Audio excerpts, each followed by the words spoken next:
जब युवा जिनको आप प्रेरित करने की कोशिश कर रहे हैं वो समाज में बोलने का प्रयास करते हैं तो उनके ऊपर लगाम लगा दी जाती है, उन्हें जेलों में डाल दिया जाता है, उन्हें परेशान किया जाता है।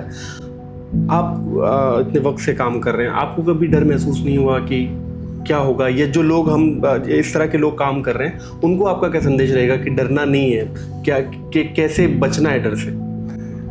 मेरे ऊपर तो कभी कोई ऐसा मौका नहीं आया कि हमला हुआ हो या पुलिस का डर रहा हो या किसी ईडी फीडी का रहा हो, वो तो नहीं आया, तो इसलिए मैंने सोचा नहीं उस सवाल पे।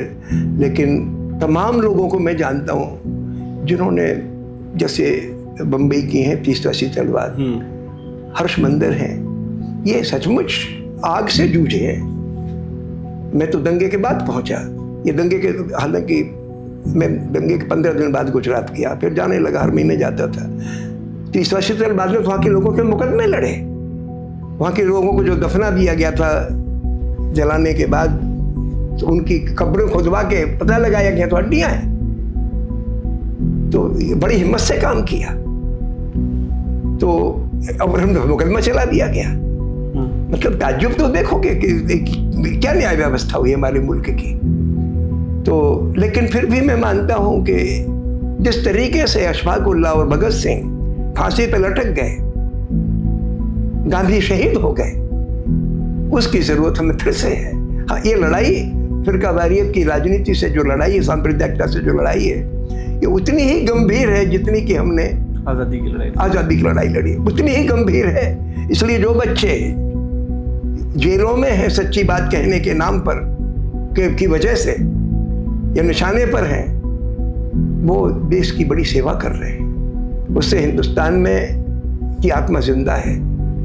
जितने भी बच्चों को मैं जानता हूँ, जामिया में पढ़ने वाले, जेएनयू में पढ़ने वाले, जेलों में डाल दिए गए, या वो भीमा कोरेगांव एक जगह थी, वहाँ के नाम पे जो भी गिरफ्तार किए गए, इन लोगों ने, ये खाद है हमारे मुल्क की, जो नई आज़ादी हमें चाहिए, इस जुल्म से आज़ादी, नफरत से और शोषण से का जो नेक्सस है, उससे आज़ादी जो चाहिए उसके लिए। और इतना जरूर मैं कहना चाहता हूँ लोगों से कि आप हिंसा को कभी कंडोन ना करें, उसकी तारीफ ना करें, चाहे वो किसी जुल्मी का भी कत्ल किया गया हो, क्योंकि हिंसा 99% वक्त वो समाधान नहीं होती है, कातिलों को ही सपोर्ट करती है। एक आतंकी घटना फीड करती है सांप्रदायिक जुनून को, और उससे 100 गुनी हिंसा उससे पैदा होती है।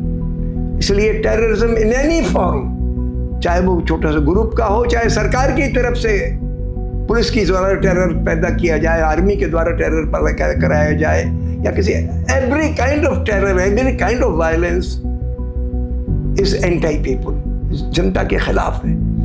इसलिए हमें सच्चाई की ताकत पहचाननी है और बगैर हथियारों को रिसोर्ट किए, बल्कि अपने अंदर हमें नफरत की विचारधारा से करनी है, नफरत वाले आदमियों से भी हमें नफरत ना हो, इतनी हमें तैयारी करनी है। हालांकि ये कठिन काम है कि किसी कातिल से आप नफरत ना करो, ये मुश्किल काम है, लेकिन अभी भी मैं मानता हूँ कि हमारी लड़ाई एक विचारधारा से है और हमें सब्र की ज़रूरत है।